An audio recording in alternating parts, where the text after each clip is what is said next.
Sometimes in boating, things go wrong and we've got to pick up the pieces and try and put it back together, just like some of the things we'll see in this week's episode of Boating News of the Week.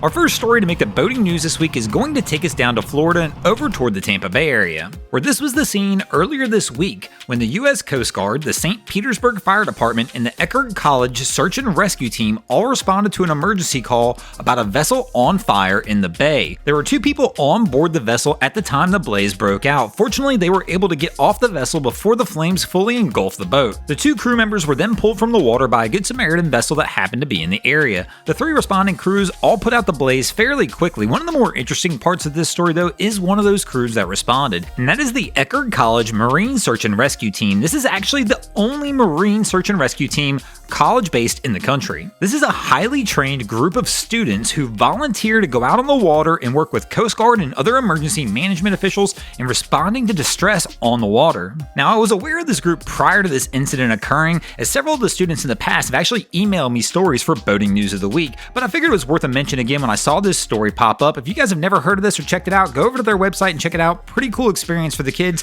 to be able to go out and learn things on the water while still attending college. Our next story this week is going to take us over to the Royal Caribbean cruise ship Quantum of the Seas.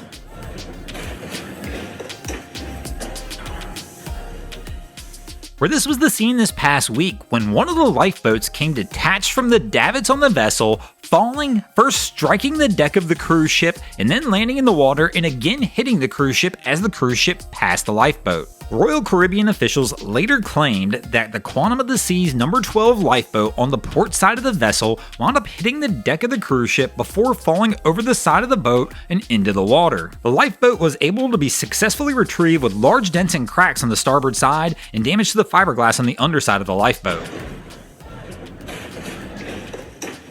This incident is believed to have occurred during a training event on board the Quantum of the Seas. Fortunately, no injuries were reported and the cruise ship was able to successfully continue on with its cruise as there was no major damage reported to the ship. And speaking of cruise lines, let's go ahead and stay on that subject, but we're going to move over to the Carnival Valor, where there was a wild scene that occurred a few weeks back during Thanksgiving. These images here are from a U.S. Coast Guard rescue helicopter who's pulling James Grime up into the helicopter after he fell overboard from the Carnival Valor during a Thanksgiving week cruise. The incident report states that the sister of James Grime was at a bar with him when he left to go to the restroom and never returned. When around noon the next day she still could not get up with him, she alerted officials and a massive search and rescue operation was set underway. Around 8 hours later, a tanker reports to the Coast Guard spotting somebody in the water, and a search and rescue helicopter is sent to the area where they're able to successfully pull Grimes from the drink. It's believed that Grimes spent approximately 15 hours in the water. He just recently gave his first interview since the incident happened. At this time, he still claims he's not 100% sure how he actually fell overboard. He said he did have a few drinks that night, but he definitely was not inebriated. He said he does remember leaving his sister to go to the restroom, but the next thing he remembers, he woke up in the water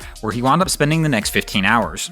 Our next story to make the boating news this week is going to take us over to the North Carolina coast, where this was the scene this past week when the Coast Guard rescued 3 adults and a 15-year-old from a sinking sailing vessel approximately 100 miles off the coast of Cape Hatteras. The 41-foot sailboat Rojadan contacted the Coast Guard claiming that they lost their jib and actually lost both their engines as well and were taking on water. The Coast Guard quickly dispatched one of their Jayhawk helicopters to the scene to be able to pull the mariners from the vessel. They also considered sending one of their lifeboats to possibly give the vessel a tow, but conditions were deteriorating quickly, as at the time of the incident, winds were around 40 knots and seas had risen to almost 8 feet, making the conditions a little too difficult to try and tow a vessel of this size. Coast Guard did praise the crew on board the vessel for being prepared to be traveling this far offshore, as they had a satellite phone which made communication with the Coast Guard easy. And the Coast Guard does remind you, if you're going more than 20 miles offshore, you probably need a little bit more than just a VHF. Thanks for watching, guys. I hope you enjoyed this week's episode of Boating News of the Week. If you ever see anything crazy happening out on your waterways, be sure to hit me up on Facebook or Instagram and let me know, and you might see your stories over here. Just like Ted Farmer, Dan Baker, Dave Schick, and Chad Fisher did this week. And Merry Christmas, Chris Koupas. Thanks for watching, guys. See you on the next one.